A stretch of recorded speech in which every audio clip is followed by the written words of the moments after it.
001, a Lei Estadual no 16.469, de 19 de janeiro de 2009, que regula o processo administrativo tributário no Estado de Goiás, estabelece normas aplicáveis aos procedimentos destinados à constituição, exigência, revisão ou extinção do crédito tributário estadual.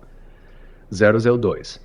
Nos termos da Lei no 16.469 de 2009, os prazos processuais no processo administrativo tributário são contínuos, excluindo-se da contagem o dia do início e incluindo-se o do vencimento. 003. Para fins de início e encerramento da contagem de prazo no processo administrativo tributário estadual, não se considera dia de expediente normal aquele que se encerre antes do horário normal de funcionamento da repartição em que deva ser praticado o ato. 004. A intimação no processo administrativo tributário do Estado de Goiás pode ser realizada pessoalmente, por via postal, por meio eletrônico ou por edital, observadas as disposições legais. 005. Considera-se realizada a intimação eletrônica no âmbito do processo administrativo tributário estadual no dia em que o intimado efetivar a consulta ao seu teor ou automaticamente após o decurso do prazo legal contado do envio da comunicação. 06. A apresentação tempestiva de impugnação pelo sujeito passivo, nos termos da Lei nº 16.469, de 2009, suspende a exigibilidade do crédito tributário objeto do lançamento. 007. O Código de Direitos, Garantias e Obrigações do Contribuinte no Estado de Goiás, instituído pela Lei Complementar Estadual nº 104, de 2013, assegura ao contribuinte a presunção relativa de veracidade dos lançamentos constantes de seus livros, documentos e arquivos contábeis ou fiscais. 008. De acordo com a Lei Complementar Estadual nº 104 de 2013, a administração fazendária deve atuar em obediência, entre outros, aos princípios da legalidade, impessoalidade, moralidade, publicidade, razoabilidade, proporcionalidade, segurança jurídica, eficiência e motivação dos atos administrativos. 009. O Código Tributário do Estado de Goiás, instituído pela Lei Estadual nº 11.651, de 1991, disciplina as normas gerais relativas à obrigação tributária, ao lançamento, ao crédito tributário e às garantias e privilégios do crédito tributário. 010. A contribuição de melhoria, prevista no Código Tributário do Estado de Goiás, pode ser instituída em razão da realização de obra pública que resulte em valorização imobiliária para o contribuinte.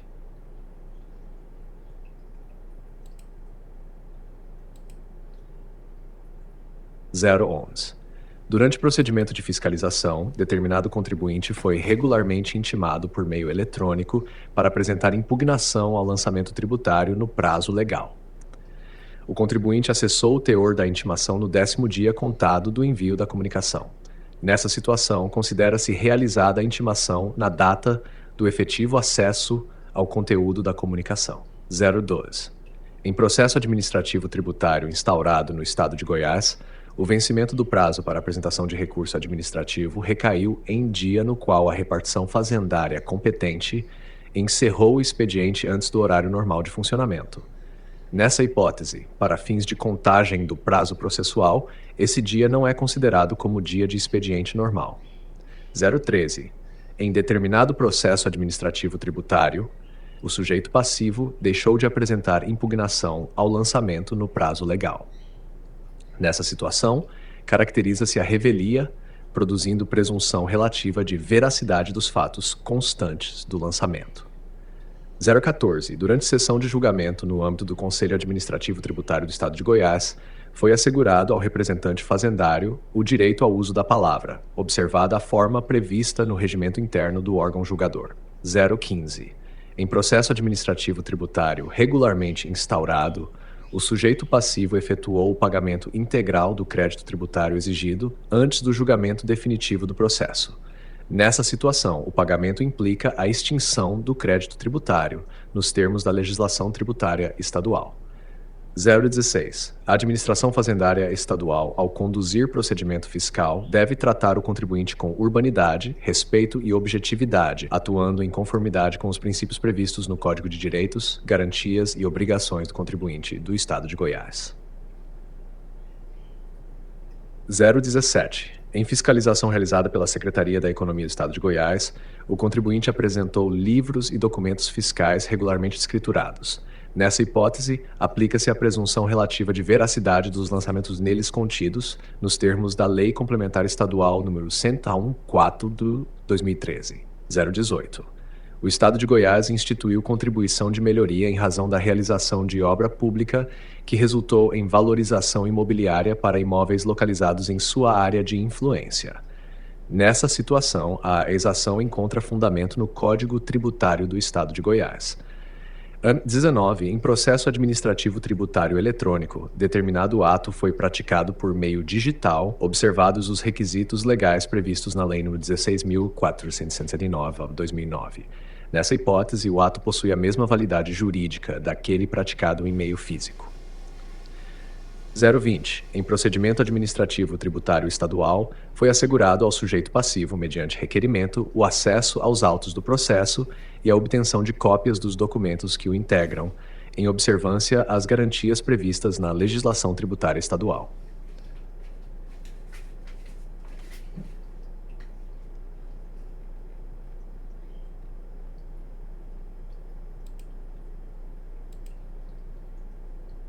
Incidência, obrigação, crédito, apuração e pagamento. Padrão FCC, Cefaz-GO.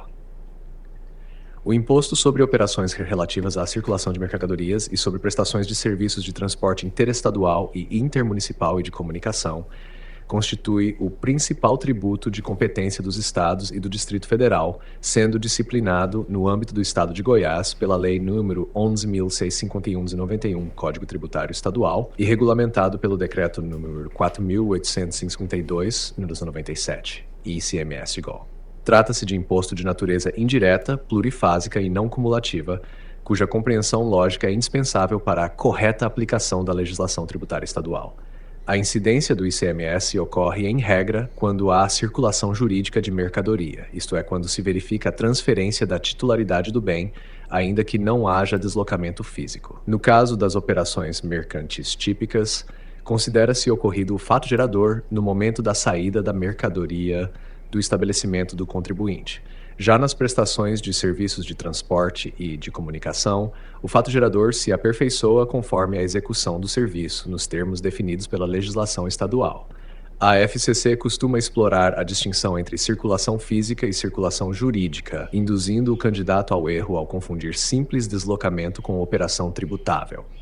A partir da ocorrência do fato gerador, surge a obrigação tributária principal, cujo objeto é o pagamento do tributo. Paralelamente, a legislação institui obrigações tributárias acessórias, que consistem em deveres instrumentais impostos ao contribuinte ou responsável, tais como emitir documentos fiscais, escriturar livros e prestar informações ao fisco. Essas obrigações acessórias não envolvem inicialmente pagamento de tributo, mas seu descumprimento pode convertê-las em obrigação principal relativamente à penalidade pecuniária, normalmente na forma de multa. A FCC cobra esse ponto de forma recorrente, exigindo do candidato a compreensão de que a conversão não transforma a obrigação acessória em imposto, mas em obrigação principal de pagar penalidade. No tocante ao crédito do ICMS, o imposto adota o princípio da não cumulatividade, segundo o qual é assegurado ao contribuinte o direito de compensar o imposto devido em cada operação com o montante cobrado nas operações anteriores. Assim, em regra, o ingresso de mercadorias destinadas à comercialização ou à industrialização gera direito ao crédito, desde que atendidos os requisitos legais.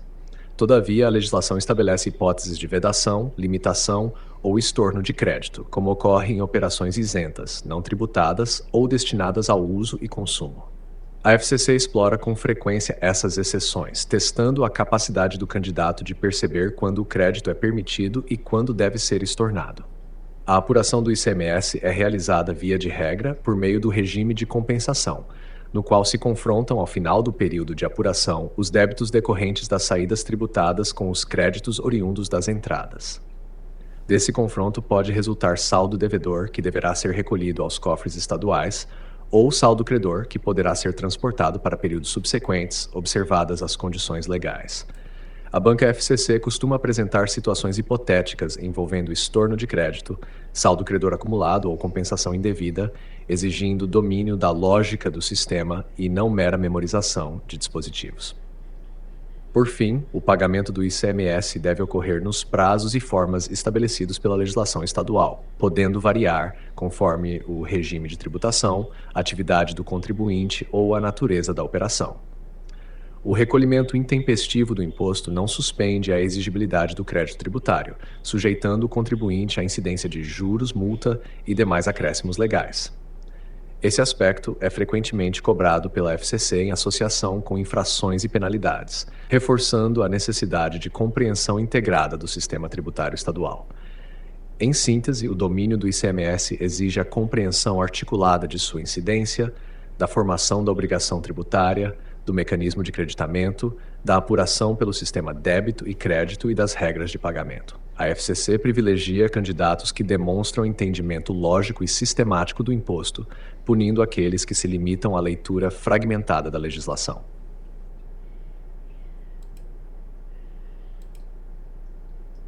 Conceito, sujeição passiva, base de cálculo, recolhimento, restituição e complementação. Padrão FCC, Cefaz-Go. A substituição tributária do ICMS consiste em técnica de arrecadação por meio da qual a legislação atribui a determinado contribuinte a responsabilidade pelo recolhimento do imposto devido por outros contribuintes em operações anteriores, concomitantes ou subsequentes. No âmbito do Estado de Goiás, a ST encontra fundamento no Código Tributário Estadual e disciplina detalhada no anexo DRATES do CMS-GO. Sua finalidade principal é facilitar a fiscalização e antecipar a arrecadação do imposto, concentrando o recolhimento em um elo da cadeia econômica considerado mais estruturado ou mais facilmente fiscalizável. Na substituição tributária, destaca-se a figura do sujeito passivo por substituição, denominado substituto tributário, que assume a responsabilidade pelo recolhimento do ICMS próprio e também do imposto relativo às operações subsequentes realizadas por terceiros, denominados substituídos tributários. A FCC costuma explorar intensamente essa distinção, tentando induzir o candidato a confundir quem realiza o fato gerador com quem é responsável pelo pagamento do imposto. É fundamental compreender que o substituído continua realizando operações tributadas, mas o recolhimento do imposto correspondente já foi antecipado pelo substituto. A aplicação da substituição tributária depende de previsão legal específica, geralmente fundada em convênios e protocolos celebrados no âmbito do Conselho Nacional de Política Fazendária, CONFAS, que autorizam os estados a instituírem a ST para determinadas mercadorias ou segmentos econômicos. A FCC não costuma cobrar listas de produtos sujeitos a ST, mas sim os pressupostos jurídicos de sua aplicação, como a existência de previsão normativa válida e a observância das regras do estado de destino nas operações interestaduais. Um dos pontos mais sensíveis da substituição tributária é a base de cálculo do ICMS-ST. Em regra, a base corresponde ao valor da operação própria do substituto acrescido da margem de valor agregado ou, quando houver, ao preço final a consumidor fixado por autoridade competente ou sugerido pelo fabricante. A legislação determina que integrem essa base de cálculo todas as despesas acessórias, como frete, seguro e outros encargos cobrados do adquirente. A FCC explora com frequência erros conceituais relacionados à exclusão indevida de parcelas da base de cálculo ou à confusão entre a base do ICMS próprio e a base do ICMS-ST. O momento do recolhimento do ICMS-ST também merece atenção especial. Diferentemente do ICMS próprio, que é apurado periodicamente, o ICMS-ST é recolhido de forma antecipada, geralmente no momento da saída da mercadoria do estabelecimento do substituto ou na entrada da mercadoria no território do Estado, conforme a legislação aplicável. A FCC costuma cobrar essa antecipação como característica essencial da ST, destacando que o imposto relativo às operações futuras é recolhido antes mesmo de sua ocorrência. Tema de grande relevância e atualidade nas provas de Cefaz é a restituição e a complementação do ICMS-ST. Quando a base de cálculo presumida utilizada para o recolhimento antecipado for superior ao valor efetivamente praticado na operação final, surge o direito do contribuinte à restituição do imposto pago a maior. Por outro lado, quando o valor efetivo da operação final superar a base presumida, a legislação pode exigir a complementação do imposto. A FCC explora esse ponto com cuidado, exigindo do candidato a compreensão de que restituição e complementação decorrem da comparação entre a base presumida e a base real, e não de simples erro de cálculo. Outro aspecto frequentemente cobrado é a relação entre a substituição tributária e o princípio da não cumulatividade. Embora o ICMS seja, em regra, não cumulativo, na ST o imposto das operações subsequentes é recolhido de forma concentrada, o que altera a dinâmica do creditamento para os substituídos. Em geral, o contribuinte substituído não se credita do ICMS-ST, pois o imposto já foi recolhido antecipadamente, salvo hipóteses específicas previstas em lei. A FCC gosta de explorar essa exceção para verificar se o candidato compreende os efeitos práticos da ST na escrituração fiscal. Por fim, a substituição tributária deve ser analisada de forma integrada com outros institutos do ICMS, especialmente o diferencial de alíquotas. Em regra, quando a operação está sujeita a ST, não se aplica o DIFAL, pois o imposto devido ao estado de destino já foi recolhido antecipadamente. Essa relação entre ST e DIFAL é uma das armadilhas preferidas da FCC, aparecendo com frequência em questões que exigem análise sistemática da legislação. Em síntese, a substituição tributária do ICMS é mecanismo complexo, mas logicamente estruturado, que envolve a antecipação do imposto, a definição de sujeitos passivos específicos, a utilização de base de cálculo presumida e a possibilidade de ajustes posteriores por meio de restituição ou complementação. A FCC privilegia candidatos que demonstram compreensão conceitual e sistêmica da ST, penalizando aqueles que se limitam à memorização de dispositivos isolados.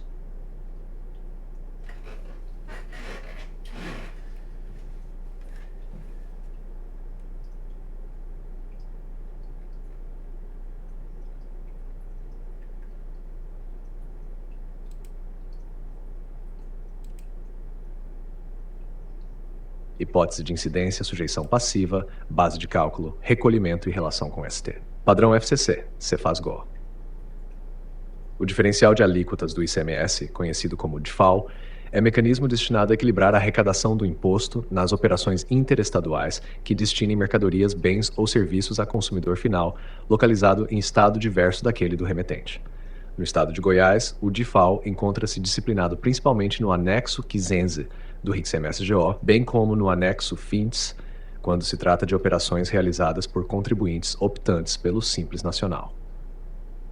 Trata-se de instituto de elevada incidência em provas da FCC, justamente por envolver requisitos cumulativos e por ser frequentemente confundido com a substituição tributária. A hipótese de incidência do DIFAL exige a presença simultânea de alguns elementos essenciais. Primeiramente, deve tratar-se de uma operação ou prestação interestadual. Em segundo lugar, a destinação deve ser feita a consumidor final. Em terceiro lugar, esse consumidor final deve ser não contribuinte do ICMS. A ausência de qualquer um desses requisitos afasta a incidência do diferencial de alíquotas. A FCC costuma explorar esse ponto ao suprimir ou alterar um desses elementos no enunciado, induzindo o candidato a aplicar o DIFAL de forma indevida. Quanto à sujeição passiva, a regra geral estabelece que o responsável pelo recolhimento do DIFAL é o remetente da mercadoria ou o prestador do serviço localizado em outra unidade da federação. Essa responsabilidade decorre da legislação estadual e visa garantir a efetividade da arrecadação pelo estado de destino. No entanto, a FCC também exige atenção às exceções legais, especialmente nos casos envolvendo o Simples Nacional ou situações específicas previstas no REIQ-MS. A banca costuma confundir o candidato ao afirmar que o consumidor final sempre é responsável pelo pagamento, o que, como regra, é incorreto. A base de cálculo do DIFAL corresponde, em regra, ao valor da operação ou da prestação, incluindo frete, seguro e demais despesas acessórias cobradas do adquirente. Sobre essa base, aplica-se a alíquota interna do estado de destino, da qual se subtrai a alíquota interestadual aplicável à operação. A diferença entre essas alíquotas constitui o montante do DIFAL devido. A FCC privilegia o raciocínio lógico do candidato nesse ponto, sendo menos comum a cobrança de cálculos numéricos e mais frequente a análise conceitual da formação da base e da aplicação das alíquotas. O momento do recolhimento do DIFAL segue as regras estabelecidas pela legislação estadual do estado de destino, podendo ocorrer de forma antecipada ou conforme prazos específicos definidos em regulamento. O recolhimento intempestivo sujeita o responsável aos acréscimos legais e penalidades, assim como ocorre com o ICMS próprio. A FCC costuma associar esse tema a questões sobre infrações e penalidades, exigindo do candidato a compreensão de que o DIFAL constitui obrigação tributária principal autônoma. Quando se trata de contribuintes optantes pelo Simples Nacional, o DIFAL assume contornos específicos. Embora o ICMS devido no âmbito do Simples seja recolhido, em regra, por meio do DAS, o DIFAL não se inclui nesse recolhimento unificado, devendo ser pago de forma separada, conforme previsto no anexo 20 do ICMS-GO. Esse ponto é altamente explorado pela FCC, que testa se o candidato sabe que a opção pelo Simples Nacional não afasta a incidência do DIFAL.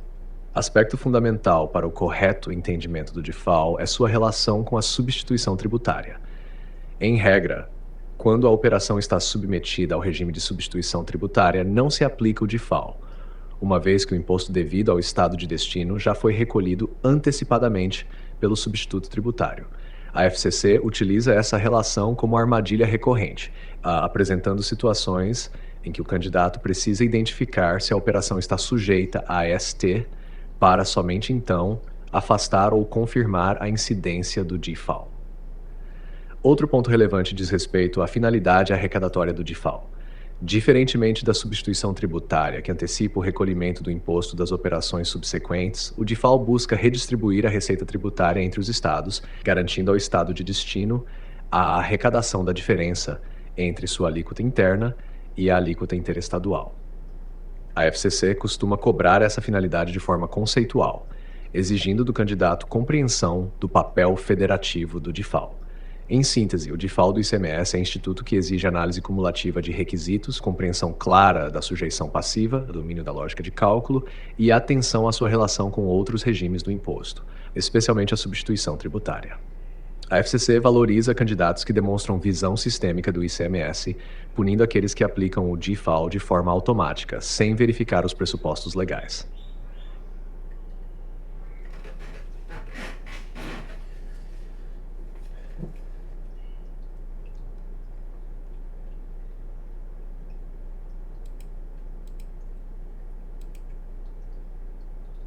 Lei nº 16.469, Estado de Goiás. Lançamento, impugnação, julgamento, recursos e efeitos. Padrão FCC.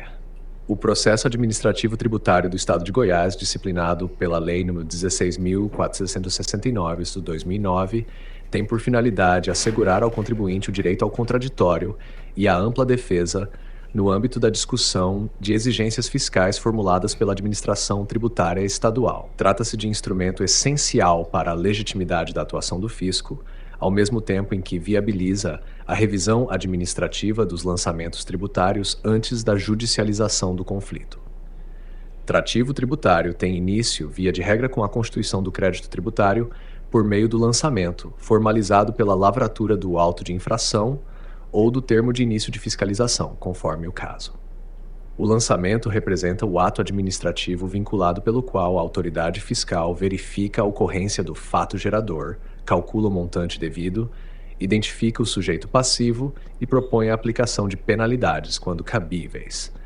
A FCC costuma explorar o caráter vinculado do lançamento, afastando qualquer ideia de discricionariedade nessa etapa. Uma vez cientifica contribuinte, pode apresentar impugnação administrativa, no prazo legal, inaugurando a fase litigiosa do processo administrativo tributário. A impugnação é um instrumento pelo qual o sujeito passivo exerce seu direito de defesa, podendo alegar matérias de fato e de direito, bem como apresentar provas.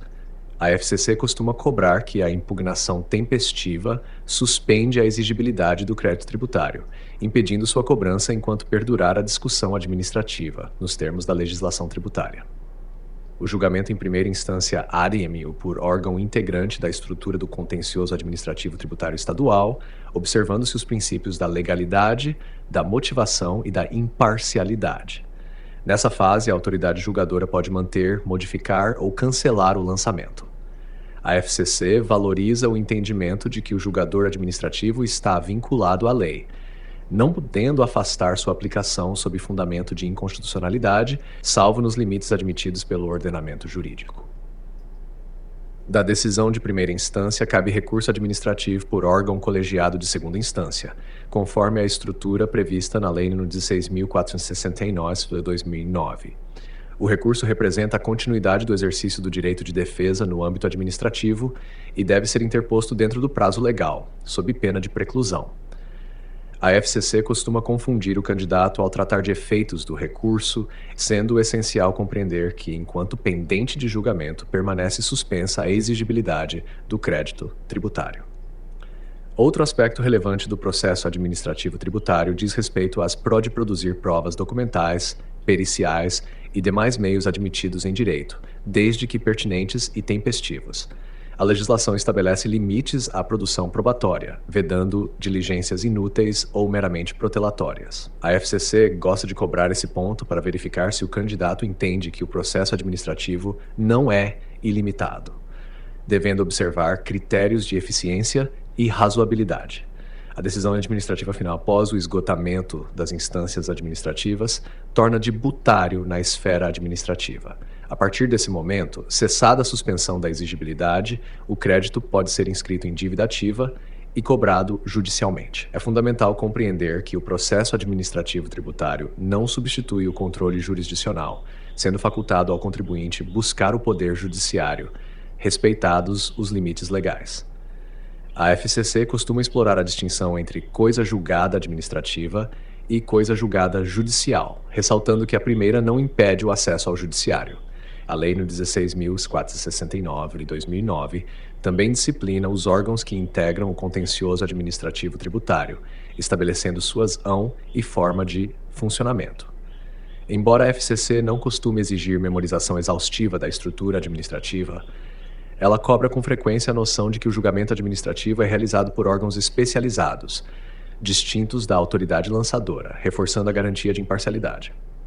Por fim, o processo administrativo tributário deve ser compreendido como um mecanismo de equilíbrio entre o poder de tributar do Estado e os direitos. Assegura que a exigência fiscal seja submetida a controle interno, técnico e jurídico, antes da cobrança definitiva. A FCC privilegia candidatos que demonstram visão sistemática do processo, compreendendo seus efeitos jurídicos, prazos e garantias, e penaliza aqueles que tratam o PA apenas como um conjunto isolado de artigos. Em síntese, dominar o processo administrativo tributário do Estado de Goiás significa compreender o ciclo completo da exigência fiscal, lançamento, defesa, julgamento da decisão final. Trata-se de conteúdo de alta previsibilidade em provas de Cefaz e de grande potencial de pontuação para o candidato bem preparado.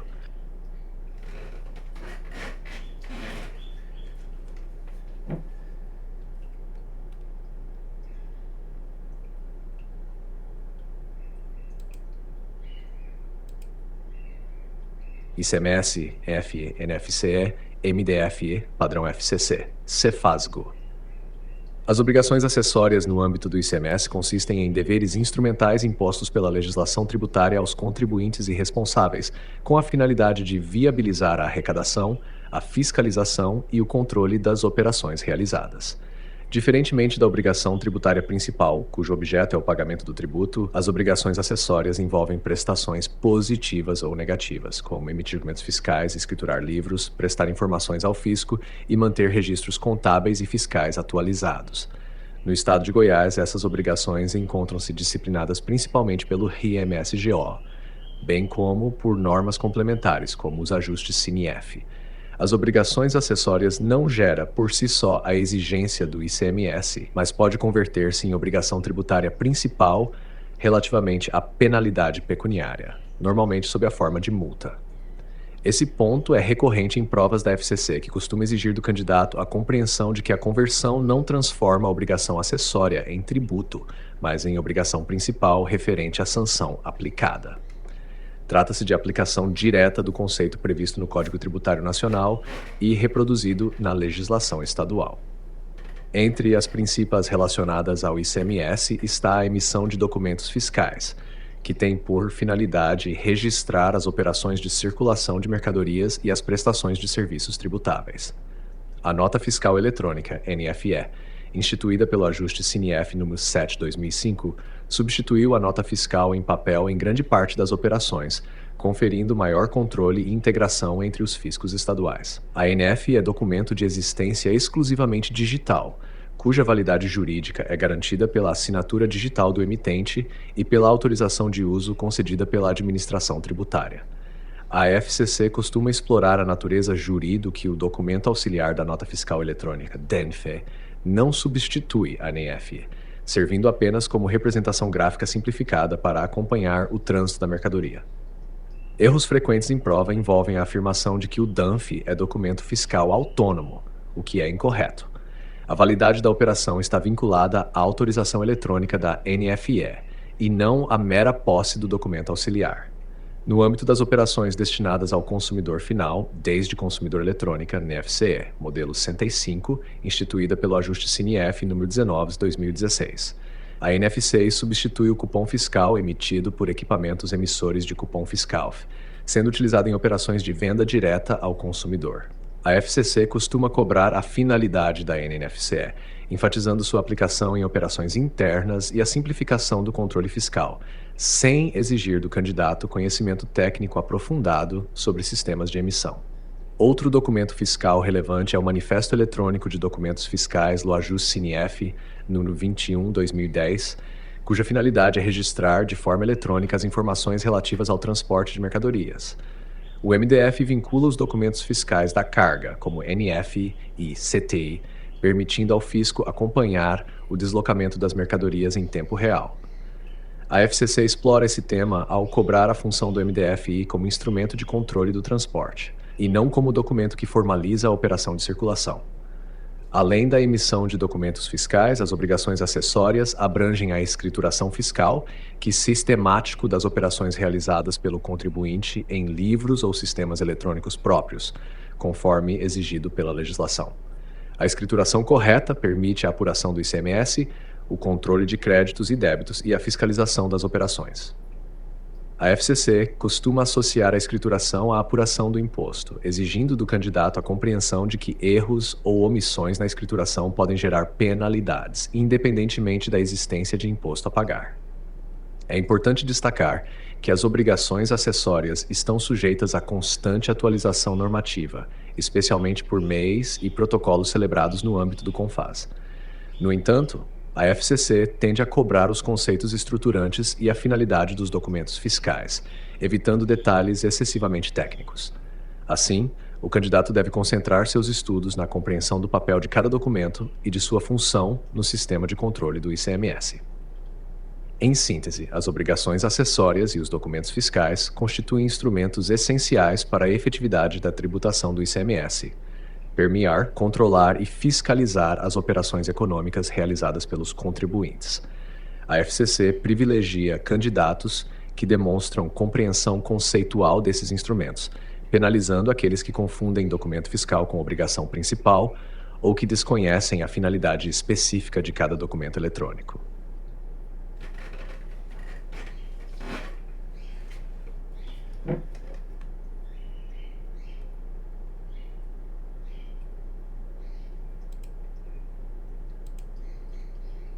Fomentar, produzir, ProGoiás e Fundeinfra. Padrão FCC, Cefaz, Go. Os benefícios fiscais e programas de incentivo instituídos pelo Estado de Goiás constituem instrumentos de política econômica voltados à promoção do desenvolvimento regional, à atração de investimentos e ao fortalecimento do setor produtivo estadual. No âmbito da legislação tributária goiana, esses programas representam exceções ao regime ordinário de tributação do ICMS, devendo ser interpretados restritivamente nos termos da legislação tributária e da jurisprudência consolidada. A FCC costuma cobrar esses institutos de uma forma conceitual, exigindo do candidato a compreensão de sua finalidade, moralidade, natureza jurídica e limites legais. Passão e fomento à industrialização do Estado de Goiás Fomentar, criado pela Lei nº 9.489 de 84 e posteriormente modificado pela Lei nº 1.190, tem como objetivo estimular a implantação, ampliação e modernização de empreendimentos industriais no Estado. O Fomentar não concede isenção pura e simples do ICMS, mas opera, em regra, por meio de financiamento ou diferimento do imposto, condicionando o benefício ao cumprimento de requisitos legais e contratuais. A FCC costuma explorar justamente esse ponto. O benefício fiscal não elimina o tributo, mas posterga ou financia seu pagamento, vinculando-o ao interesse público do desenvolvimento econômico. Posteriormente, o TUIU, o Programa de Desenvolvimento Industrial de Goiás, o ZIR, por meio da Lei nº 13.591/2000, criando também o Fundo de Desenvolvimento de Atividades Industriais, FUNPRODUZIR. O Produzir sucedeu e complementou o Fomentar, mantendo a lógica de concessão de incentivos fiscais condicionados, com foco na industrialização, na geração de empregos e no incremento da arrecadação futura. A FCC tende a cobrar a distinção entre benefício fiscal incondicionado e incentivo condicionado, reforçando que o Produzir está sujeito a regras, prazos e contrapartidas assumidas pelo contribuinte beneficiário. Tanto no Fomentar quanto no Produzir, depende de ato administrativo específico e da celebração de instrumento formal entre o Estado e o contribuinte, estabelecendo direitos, deveres e condições. O descumprimento dessas condições pode acarretar a perda do benefício e a exigência do ICMS não recolhido, com os acréscimos legais. A FCC gosta de explorar esse efeito jurídico, cobrando do candidato a compreensão de que o benefício fiscal não gera direito adquirido absoluto quando condicionado ao cumprimento de obrigações. Mais recentemente, o Estado de Goiás instituiu o programa Dional ProGoiás por meio da Lei nº 20.787/2020. Diferentemente dos programas anteriores, o ProGoiás apresenta estrutura mais ampla, buscando promover o desenvolvimento regional equilibrado e reduzir desigualdades econômicas entre as diversas regiões do Estado. O programa contempla incentivos fiscais, financeiros e patrimoniais, observando critérios de localização, impacto socioeconômico e sustentabilidade. A FCC tende a cobrar o ProGoiás de forma conceitual, enfatizando sua finalidade de política pública e seu caráter de instrumento de desenvolvimento regional. Outro instituto relevante é o Fundo Estadual de Infraestrutura, Fundeinfra, CRI 2022, e regulamentado pelo Decreto nº 10.187/2022. O Fundeinfra tem como objetivo financiar obras e investimentos em infraestrutura logística, especialmente voltados ao escoamento da produção agropecuária e industrial. Embora não se trate, em sentido estrito, de um programa clássico de incentivo industrial, o Fundeinfra impacta diretamente a política tributária estadual, pois envolve mecanismos de contribuição e destinação específica de recursos vinculados ao desenvolvimento econômico. A FCC costuma explorar a natureza jurídica desses fundos e programas, exigindo do candidato a compre. Fiscais devem observar os princípios da legalidade, da transparência e da finalidade pública. Além disso, a banca pode cobrar a distinção entre isenção, redução de base de cálculo, crédito presumido e financiamento do imposto, sendo essencial perceber que muitos programas goianos operam por meio de técnicas indiretas de incentivo, e não por simples exoneração tributária. Outro ponto recorrente em provas é a compatibilidade desses benefícios com o sistema constitucional tributário, a especial necessidade de convênios no âmbito do CONFAS, para concessão de incentivos relativos ao ICMS. A FCC não costuma aprofundar debates jurisprudenciais, mas exige que o candidato saiba que benefícios fiscais de ICMS devem observar as regras nacionais de harmonização tributária. Em síntese, os benefícios fiscais e programas de incentivo do Estado de Goiás representam instrumentos relevantes de política econômica, cuja cenada ao atendimento de requisitos legais e ao interesse público. A FCC valoriza candidatos que compreendem a finalidade, a natureza jurídica e os limites desses programas, evitando a visão simplista de que se tratam de meras isenções tributárias.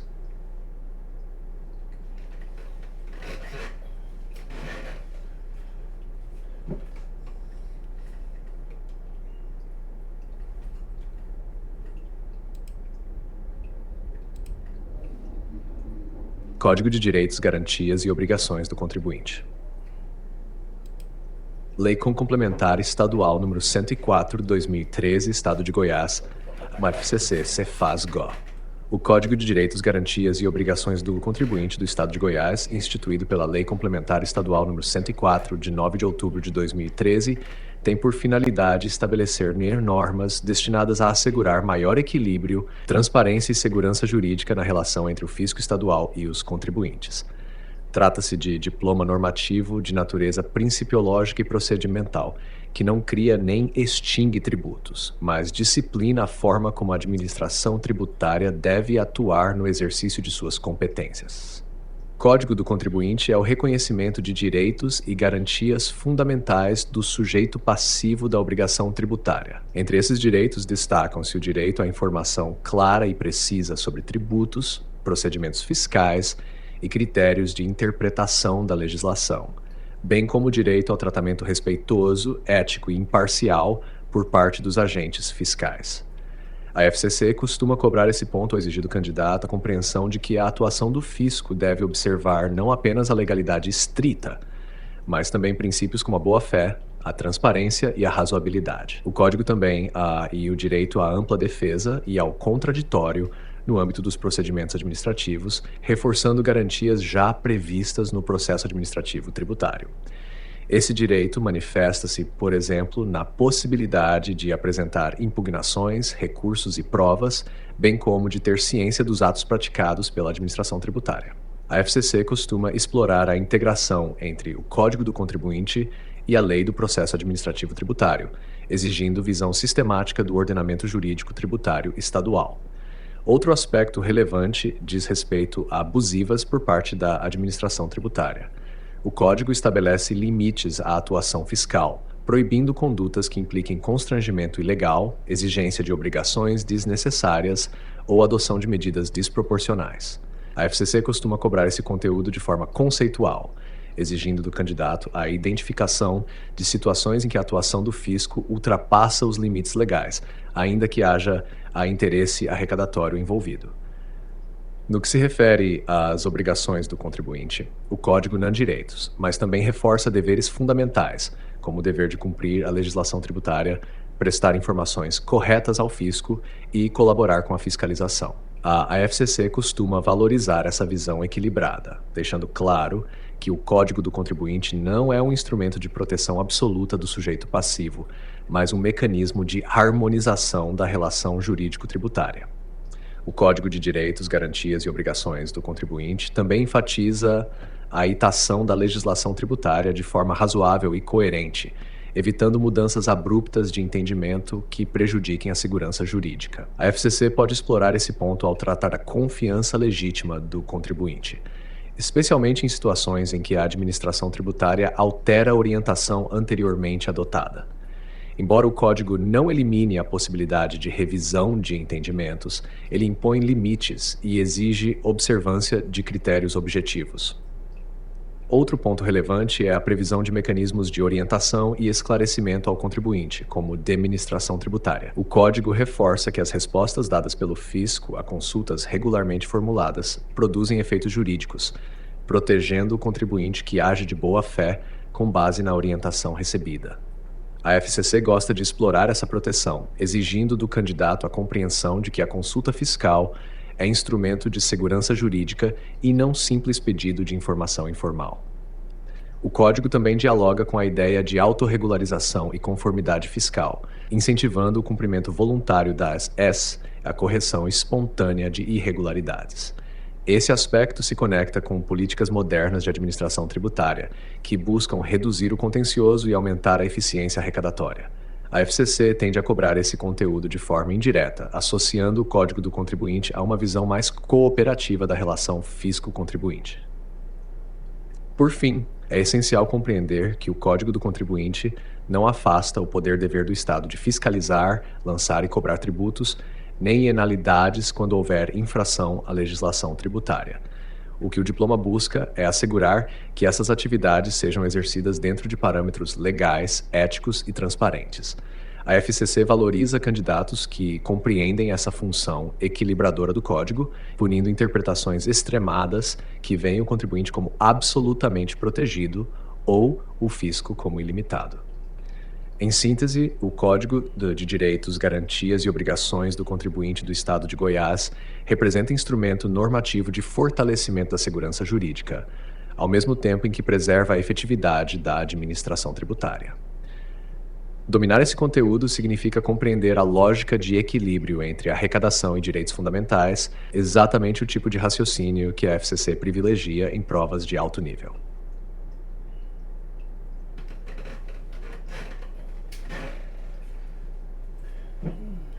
Vai repetir isso?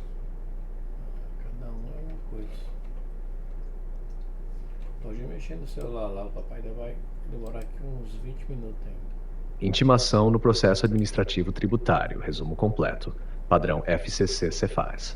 A intimação no Eu processo pedi administrativo aqui, ó, chegar tributário lá embaixo. constitui ato essencial para a validade e regularidade do procedimento, pois é por meio dela que se assegura ao sujeito passivo o exercício do contraditório e da ampla defesa, princípios constitucionais aplicáveis também ao processo administrativo. No âmbito do contencioso tributário, a intimação tem a finalidade específica de dar ciência ao contribuinte ou responsável acerca da prática de atos processuais, como a lavratura do auto de infração, decisões administrativas, abertura de prazos para impugnação ou recurso, bem como outros atos relevantes ao desenvolvimento do processo. A legislação tributária estadual, em consonância com o Código Tributário Nacional e com os princípios do direito administrativo, admite diversos meios de intimação, entre os quais se destacam a intimação pessoal, a postal, a eletrônica e a editalícia. A banca FCC explora de forma recorrente o fato de não existir hierarquia absoluta entre os meios de intimação, sendo essencial que o meio utilizado seja aquele previsto em lei e que assegure a ciência válida do interessado. Assim, não é correto afirmar que a administração esteja obrigada a esgotar um meio antes de utilizar outro, salvo se houver previsão legal expressa nesse sentido.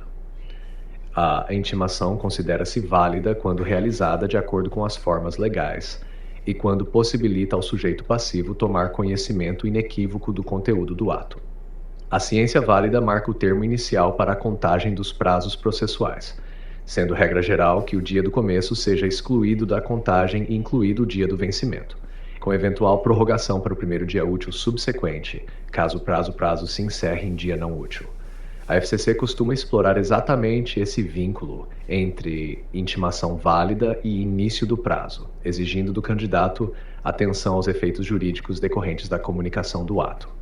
A intimação eletrônica tem ganhado destaque nos processos administrativos tributários modernos, sendo considerada plenamente válida quando realizada nos termos da legislação estadual específica, inclusive com presunção de ciência após determinado lapso temporal. Esse ponto é frequentemente cobrado pela FCC, que tende a considerar correta a intimação eletrônica desde que respeitados os requisitos normativos, afastando alegações genéricas de nulidade baseadas apenas na preferência do contribuinte por outro meio. No que se refere à intimação por edital, esta é admitida de forma excepcional, geralmente nos casos em que o sujeito passivo esteja em local incerto ou não sabido, ou quando frustradas outras tentativas de intimação. A FCC costuma cobrar a ideia de excepcionalidade, mas ressalta que, uma vez realizada nos termos legais, a intimação editalícia produz efeitos jurídicos válidos, inclusive para início da contagem de prazos. Eventuais vícios na intimação não geram automaticamente a nulidade do processo administrativo tributário. Aplica-se ao PAT o princípio do pas de nullité sans griffe, segundo o qual não há nulidade sem demonstração de prejuízo. Assim, a simples alegação de irregularidade formal na intimação não é suficiente para invalidar o processo, sendo necessário comprovar que o defeito comprometeu o exercício do direito de defesa. Esse é um dos pontos mais explorados pela FCC, que frequentemente considera incorretas assertivas que atribuem nulidade automática a qualquer falha formal. Por fim, a intimação válida é pressuposto para a fluidez regular do processo administrativo tributário, garantindo segurança jurídica tanto à administração quanto ao contribuinte.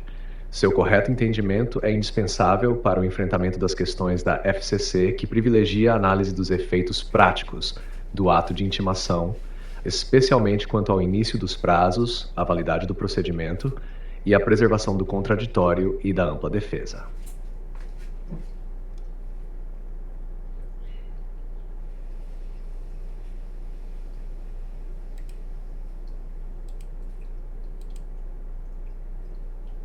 Impugnação administrativa, processo administrativo tributário, padrão FCC-FEFMAS. A impugnação administrativa é um instrumento processual por meio do qual o sujeito passivo manifesta sua discordância em relação ao lançamento tributário regularmente constituído, inaugurando a fase contenciosa do processo administrativo tributário. Trata-se de expressão direta dos princípios constitucionais do contraditório e da ampla defesa, aplicáveis ao processo administrativo, especialmente no âmbito tributário, em que se discute a exigência de crédito fiscal.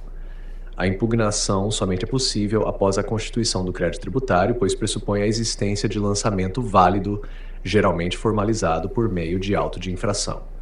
A banca FCC explora com frequência esse ponto ao afirmar corretamente que a impugnação não impede o lançamento nem o desfaz automaticamente, uma vez que o crédito já se encontra constituído quando da abertura do prazo para defesa administrativa. O erro comum é confundir impugnação com ato capaz de impedir ou anular por si só o lançamento, o que não se sustenta juridicamente. Quanto à legitimidade para impugnar, esta é atribuída ao sujeito passivo da obrigação tributária, seja ele contribuinte ou responsável, bem como a seu representante legal devidamente constituído. A FCC costuma exigir atenção à legitimidade ativa, sobretudo para afastar alegações formuladas por terceiros sem vínculo jurídico com o crédito tributário discutido. A impugnação deve ser apresentada dentro do prazo legal previsto na legislação estadual específica, contado a partir da ciência válida da intimação. Trata-se de prazo processual peremptório, cuja inobservância gera preclusão temporal do direito de defesa administrativa. A perda do prazo não extingue o crédito tributário, mas acarreta a revelia do sujeito passivo, permitindo que o processo siga para julgamento com base nos elementos constantes dos autos. A FCC explora reiteradamente essa consequência jurídica, sobretudo para afastar a ideia equivocada de nulidade automática do processo por ausência de defesa. No que se refere aos requisitos formais da impugnação, exige-se, como regra, a exposição dos fatos, dos fundamentos de direito e, quando cabível, a indicação das provas que o sujeito passivo pretende produzir. A impugnação deve ser fundamentada, não sendo suficiente a simples manifestação genérica de inconformismo. Ainda assim, a FCC costuma valorizar mais os efeitos jurídicos da impugnação do que seus aspectos formais excessivamente detalhados. O principal efeito da impugnação tempestiva é a suspensão da exigibilidade do crédito tributário nos termos do Código Tributário Nacional. Esse ponto é absolutamente central na jurisprudência administrativa e na cobrança da FCC. A suspensão impede a adoção de medidas coercitivas de cobrança, como inscrição em dívida ativa ou execução fiscal, enquanto o processo administrativo estiver em curso. Contudo, a suspensão não equivale à extinção do crédito, nem impede sua futura exigência, caso a decisão administrativa seja desfavorável ao contribuinte. A FCC frequentemente explora a distinção entre suspensão e extinção do crédito tributário, considerando incorretas assertivas que atribuem à impugnação efeitos extintivos ou impeditivos do lançamento. O crédito permanece íntegro, apenas com sua exigibilidade temporariamente suspensa até o julgamento definitivo na esfera administrativa. Outro aspecto relevante diz respeito à produção de provas no âmbito da impugnação. O sujeito passivo pode requerer a produção de provas admitidas em direito, desde que pertinentes e úteis à elucidação dos fatos. O julgador administrativo, por sua vez, pode indeferir provas manifestamente inúteis, protelatórias ou irrelevantes, sem que isso configure cerceamento de defesa. A FCC costuma cobrar esse ponto de forma indireta, reforçando o papel do julgador na busca da verdade material, sem prejuízo da legalidade. Caso a impugnação não seja apresentada no prazo legal, configura-se a revelia, mas isso não implica confissão absoluta, nem dispensa o dever do julgador de examinar a legalidade do lançamento. Mesmo na ausência de impugnação, a autoridade julgadora deve verificar se o crédito foi constituído em conformidade com a legislação tributária. Esse entendimento é recorrente nas provas da FCC e costuma aparecer em assertivas que buscam induzir o candidato a erro ao afirmar que a revelia implica a aceitação automática do lançamento.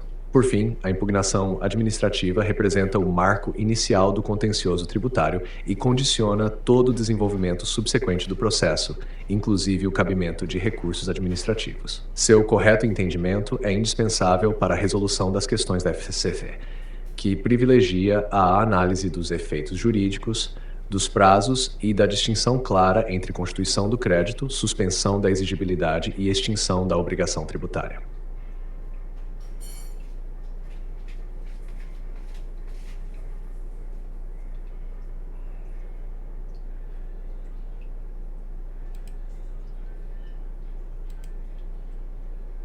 Revelia, julgamento e efeitos das decisões administrativas. Processo administrativo tributário, padrão FCC. A revelia no processo administrativo tributário ocorre quando o sujeito passivo regularmente intimado deixa de apresentar impugnação no prazo legal estabelecido pela legislação tributária estadual. Trata-se de consequência direta da preclusão temporal do direito de defesa administrativa, não se confundindo com renúncia ao direito material, nem com confissão irrestrita quanto aos fatos e ao direito aplicável ao lançamento tributário. Há com frequência a natureza jurídica da revelia, exigindo do candidato a compreensão de que a ausência de impugnação não invalida o processo, tampouco conduz automaticamente à confirmação do lançamento.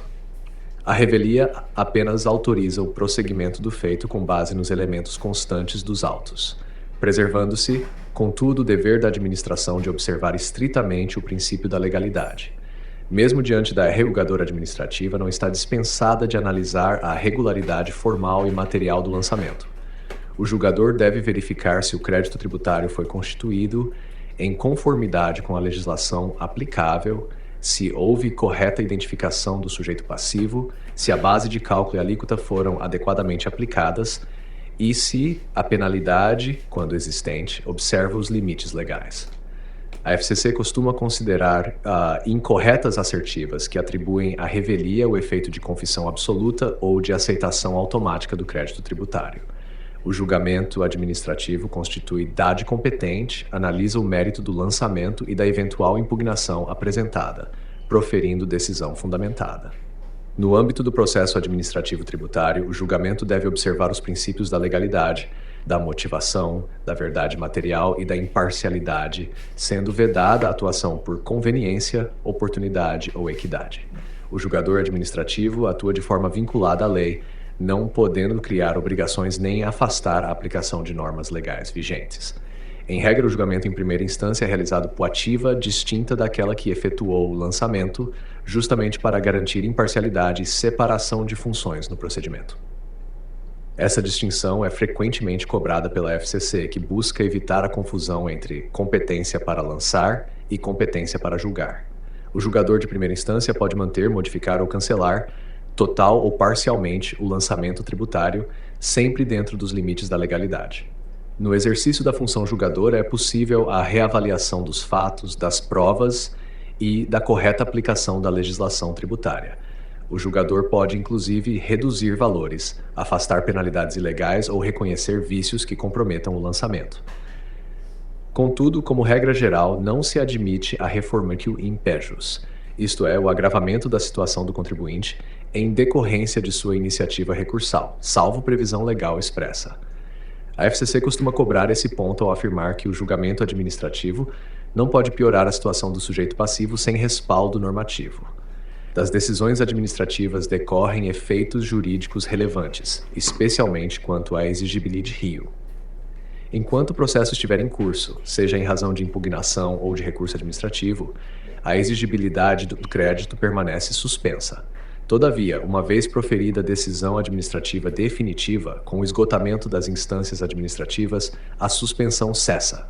Caso a decisão administrativa final seja favorável ao contribuinte, poderá ocorrer o cancelamento total ou parcial do CRED, indo-se a obrigação na extensão reconhecida.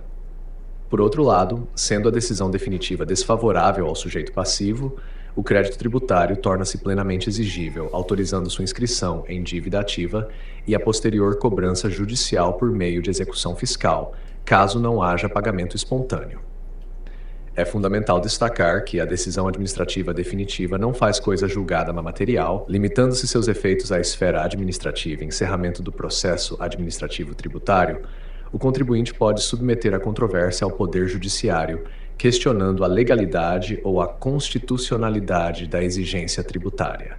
Esse entendimento é reiteradamente cobrado pela FCC, que considera incorretas afirmações segundo as quais a decisão administrativa impediria o acesso à via judicial. Além disso, a decisão administrativa deve ser devidamente motivada, indicando os fundamentos de fato e de direito que embasam a conclusão adotada. A ausência de mote ensejar nulidade do ato decisório, desde que demonstrado prejuízo ao direito de defesa, em consonância com o princípio do pas de nullité sans griffe. A FCC, contudo, tende a exigir a demonstração concreta de prejuízo, afastando nulidades meramente formais. Em síntese, a revelia não extingue direitos nem dispensa o controle de legalidade, o julgamento administrativo é vinculado à lei e os efeitos das decisões administrativas repercutem dir ad do crédito tributário, sem impedir o controle judicial posterior.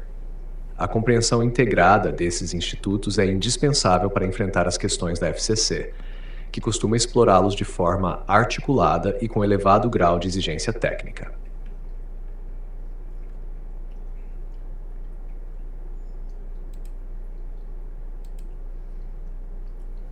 Recurso administrativo, cabimento, prazos, efeitos, limites e julgamento padrão FCC, FAS. O recurso administrativo no processo administrativo tributário é um instrumento por meio do qual o sujeito passivo manifesta seu inconformismo em relação à decisão proferida em primeira instância administrativa, buscando sua revisão por órgão hierarquicamente superior ou colegiado, nos termos previstos na legislação tributária estadual. Trata-se de desdobramento natural do princípio do contraditório e da ampla defesa, assegurando ao contribuinte a possibilidade de reexame da matéria decidida na esfera administrativa. Urso administrativo depende de expressa previsão legal, sendo interposto contra decisões administrativas que julgam o mérito do lançamento ou da impugnação. A FCC costuma cobrar a ideia de que não existe recurso administrativo automático ou genérico, devendo o candidato sempre considerar a existência de previsão normativa específica. Em regra, o recurso é cabível contra decisões de primeira instância que mantenham, modifiquem ou cancelem o lançamento tributário, total ou parcialmente. Quanto à legitimita, pertence ao sujeito passivo da obrigação tributária ou a seu representante legal devidamente constituído. Em algumas legislações estaduais, admite-se também o recurso de ofício pela própria administração, quando a decisão de primeira instância for favorável ao contribuinte acima de determinado valor, ponto que a FCC pode explorar de forma conceitual, ainda que sem exigir memorização de valores específicos. O prazo para a interposição do recurso há em lei estadual e tem natureza processual peremptória. Sua contagem inicia-se a partir da ciência válida da decisão recorrida, observando-se as regras gerais de contagem de prazos no processo administrativo tributário. A perda do prazo implica preclusão temporal do direito de recorrer, tornando definitiva a decisão de primeira instância na esfera administrativa. A FCC frequentemente cobra esse efeito jurídico, especialmente para afastar alegações de nulidade ou reabertura automática do prazo. Um dos aspectos mais relevantes do recurso administrativo é sobre o crédito tributário. Como regra geral, o recurso administrativo tempestivamente interposto possui efeito suspensivo, mantendo suspensa a exigibilidade do crédito tributário até o julgamento definitivo na esfera administrativa. Esse ponto é absolutamente central na cobrança da FCC, que costuma diferenciar com clareza a suspensão da exigibilidade e extinção do crédito. O recurso não extingue o crédito tributário, apenas impede sua cobrança coercitiva enquanto pendente de julgamento. A suspensão da exigibilidade decorrente do recurso administrativo impede a inscrição dativa e o ajuizamento de execução fiscal, preservando o status jurídico do crédito até a decisão final.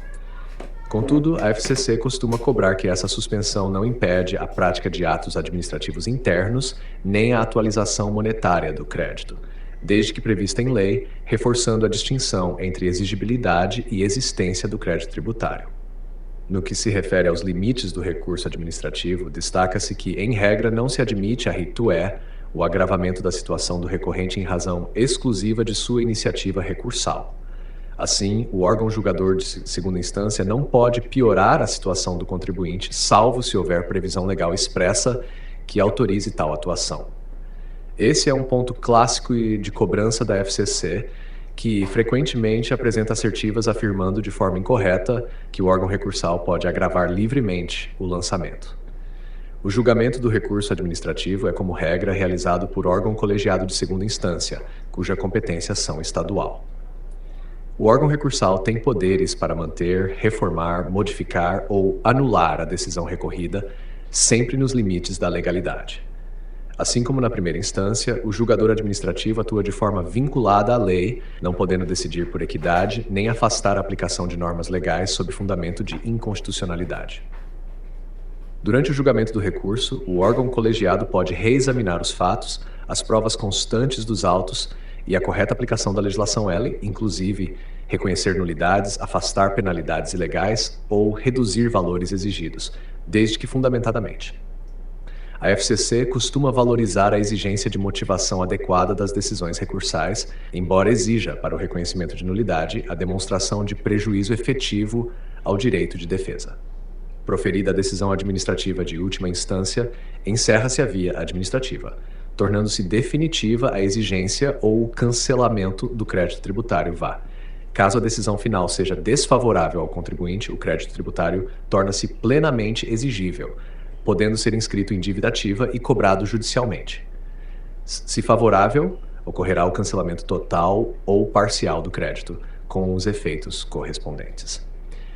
É fundamental ressaltar que a decisão administrativa final proferida em sede recursal não faz coisa julgada material, não impedindo o contribuinte de questionar o crédito tributário pérola.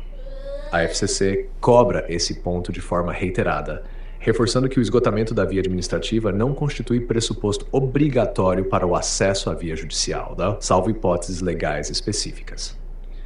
Em síntese, o recurso administrativo representa a etapa essencial do contencioso tributário, assegurando revisão das decisões, mantendo a suspensão da exigibilidade do crédito e garantindo o controle interno a mentos.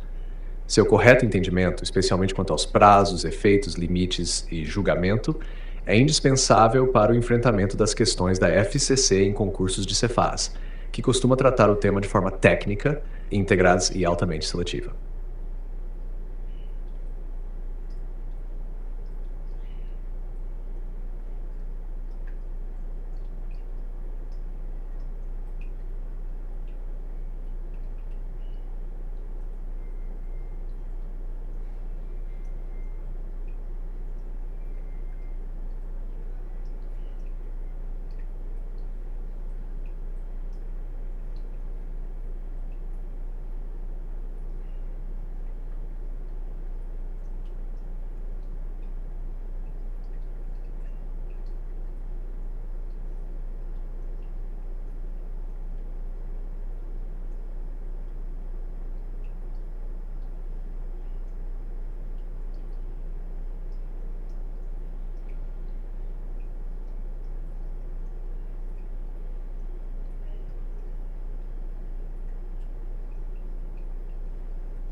Aí, papai tá mexendo no negócio aí, cara. Rapidão.